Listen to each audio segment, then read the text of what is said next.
मुजफ्फरपुर के पक्की सराय रोड स्थित में लाइफ लाइन सेंटर स्कूल जो है, चिल्ड्रंस स्कूल कितने सालों से चल रहा है और किस तरह शिक्षा यहाँ दी जाती है, किस क्लास से किस क्लास तक पढ़ाई होती है, वो बताएं। इससे पहले तो इस स्कूल का जो शुरुआत हुआ था वो 2007 में हुआ था, और उस समय स्लम एरिया के बहुत सारे ऐसे बच्चे थे। ये स्कूल इसलिए खोला गया था कि उनको ऐसे ही मुफ्त में शिक्षा दी जाए।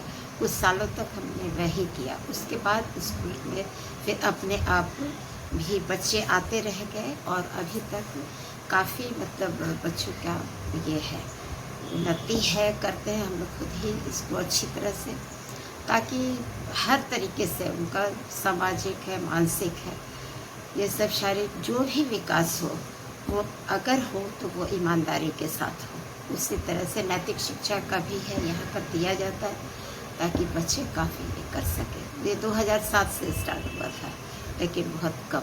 बहुत पॉपुलर हो रहा है आपकी स्कूल, मतलब कि मजदूर क्लास के बच्चे मतलब पढ़ते हैं, और उसको जागरूकता करके लोगों के बीच में जाकर मतलब बच्चे जो से आप बुलाते हैं कि यह शिक्षा लेनी चाहिए, पढ़ना चाहिए, समझे, इस पर क्या कहेंगे आप? इस पर ये कहेंगे, बहुत सारे हम लोग इनकरेज करते हैं बीपीएल के स्टूडेंट्स को, और काफ़ी बीपीएल के स्टूडेंट शुरू से यहाँ से पढ़े ही हैं। बीपीएल के भी बहुत बाद में स्टार्ट हुआ। हम लोग तो फ्री इसलिए दे रहे थे क्योंकि वो लोग नहीं कर पा रहे थे, सक्षम नहीं थे, लेकिन धीरे धीरे वो पढ़ाई किए और वो सक्षम हुए।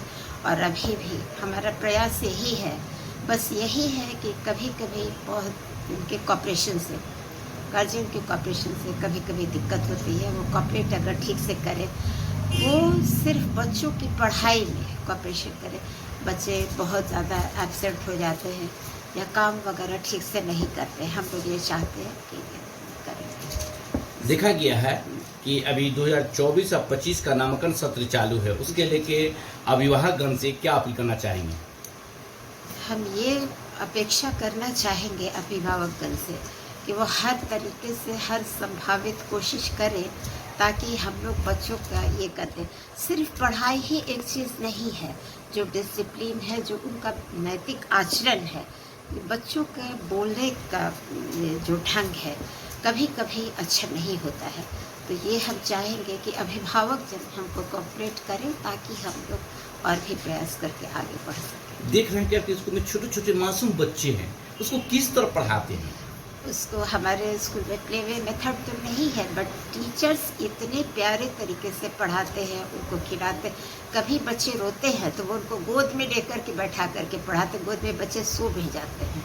और टीचर्स से बच्चे काफ़ी लगाव में है, और टीचर्स के अलावा सारे स्टाफ भी काफ़ी कोऑपरेटिव है। ये बहुत ऐसा बड़ा स्कूल नहीं है, छोटा ही है, लेकिन ये चल रहा है।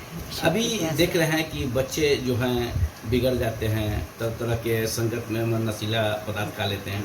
उन अभिभावकगण से या उन युवाओं से क्या अपील करना चाहेंगे? उनसे हम ये कहना चाहेंगे कि सबसे पहले वो जो अपने बच्चों को मोबाइल थमा देते हैं, मोबाइल पकड़ा देते हैं, बच्चों का पूरा फोकस मोबाइल में रहता है, वो पढ़ाई में कंसंट्रेट नहीं कर पाते हैं। तो अगर मोबाइल से दूरी बनाए रखें, या टीवी से, गेम के लिए भी उनका एक सर्टेन पीरियड होना चाहिए, निश्चित समय हो, ताकि वो उसको भी एंजॉय करें और बाकी चीज़ पर भी। और इस स्कूल का शिक्षा का माध्यम सबसे पहले यही है कि बड़े गुरु का या माँ बाप का या हर एक किसी का वो आदर करें। पहले अगर वो उसमें आ जाती विद्या ददाति विनयम, अगर उनमें विनम्रता नहीं आई तो ऐसी विद्या तो थोड़ा नहीं है ठीक। तो हम लोग ये चाहते हैं कि माँ बाप भी ऐसा कोऑपरेट करें, गार्जियन ऐसा कोऑपरेट करें कि बच्चे अच्छे से उसको फॉलो। बिहार सरकार का मतलब कि आदेश है कि 25% मतलब कि लोग बच्चे को जो है, गरीब के बच्चे को नामांकन करने के लिए, और सरकार की तरफ से ये भी आदेश आया है कि लोग मतलब स्कूल में ड्रेस, किताबें, बैग ये बेचने का मतलब कि बिजनेस कर लिए हैं, तो उस पर सरकार ने रोक लगाए हुए है। इस पर आपका क्या कहना है? जो रोक लगी है वो तो बिल्कुल ही ठीक है, क्योंकि किताबें वगैरह स्कूल के लिए अनिवार्य नहीं है। वो अपने गार्जियन की रिस्पॉन्सिबिलिटी होनी चाहिए, स्कूल उसके लिए बातें नहीं करे।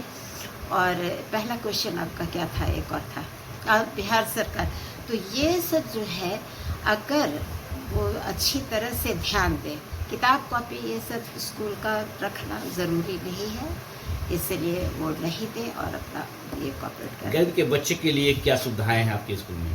बच्चे के लिए सुविधाएं, हर सुविधा है। जैसे अभी फायर ब्रिगेड है ही, पानी का है, ठंडा पानी का है, जनरेटर की सुविधा है। बच्चों का काफ़ी मतलब कहीं पर भी उनके किसी भी चीज़ में उनकी हर आवश्यकता को पूरा किया जाता है, मतलब जो उचित है, वांछित है, उसको पूरा किया कमज़ोर बच्चे के लिए, गरीब के बच्चे के लिए आपके मतलब पढ़ाने का क्या है? गरीब के बच्चे और कमज़ोर बच्चों के लिए हम लोग अभी जैसे 25% तो हम लोग शुरू से ले रहे हैं और अभी भी ले रहे हैं, वो वैसे बच्चों को पढ़ाते ही हैं, फ्री ऑफ कॉस्ट इसमें करते हैं। और आप जागरूकता करते रहते हैं लोगों के बीच में कि बच्चे को पढ़ाओ, तो ये चर्चित हो जाता है। जो गार्जियन हमारे पास आते हैं वही पकड़ पकड़ के लाते हैं कि मैम देखिए ये बहुत गरीब है, इसको रख लीजिए, तो फिर हम लोग उसको रख लेते हैं। हाँ, उसके लिए ये है कि हम लोग एक टेस्ट लेते हैं, क्योंकि क्लास 1 का बच्चा अगर सक्षम नहीं होता है तो उसको तो एडमिशन नहीं लिया जा सकता है, 3-4 साल का बच्चा, लेकिन जो सक्षम होता है मुजफ्फरपुर में 20 मई को मतलब कि चुनाव होने जा रहा है, और लोगों से मतलब कि क्या अपील करना चाहिए कि ज़्यादा मत का प्रयोग करें? ज़रूर ही अपील करना चाहिए, उनका कर्तव्य होना चाहिए खुद का भी, और हम लोग भी अपील करना चाहते हैं कि वो अच्छी तरह से मत का प्रयोग करें, ज़रूर करें। हर एक को राइट वोट करना चाहिए। जी, ज़रूर करना चाहिए। परिचय क्या हुआ? परिचय मेरा नाम वीरा ब्रूस है। और यहाँ डायरेक्टर हम प्रिंसिपल हैं और डायरेक्टर ये अनफॉर्चुनेटली मेरा लड़का